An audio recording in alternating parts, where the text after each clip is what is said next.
नमस्कार. मी गणेश जगदीश गावकर, कुणकेश्वर जिल्हा परिषद मतदारसंघाचा उमेदवार म्हणून कोकणशाही न्यूज चॅनलच्या मंचावरून ईश्वरासमोरून गांभीर्याने अशी शपथ घेतो की मी भारतीय संविधानातील मूल्यांशी आणि लोकशाहीच्या तत्वांशी सदैव बांधील राहील. निवडून आल्यानंतर मी जिल्हा परिषदेच्या माध्यमातून होणारी सर्व विकास कामे पूर्ण पारदर्शकपणे आणि प्रामाणिकपणे करीन. भ्रष्टाचाराला माझ्या कामात कोणतेही स्थान असणार नाही. माझ्या मतदारसंघातील प्रत्येक नागरिकांच्या समस्या जाणून घेऊन त्या सोडवण्याचा मी अहोरात्र प्रयत्न करीन. जात, धर्म, पंथ आणि लिंग असा कोणताही भेदभाव न करता मी सर्वांसाठी समान न्याय देईन.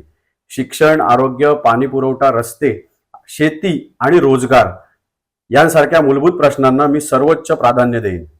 सरकारी योजना शेवटच्या माणसापर्यंत पोहोचवणे हेच माझे ध्येय असेल. मी जनतेचा सेवक म्हणून काम करेन आणि माझ्या कामाचा हिशोब वेळोवेळी मतदारांपर्यंत मांडत राहील.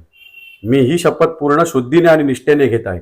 माझ्या मतदारसंघाचा आणि सिंधुदुर्गचा सर्वांगीण विकास करणे हेच माझे मुख्य कर्तव्य राहील.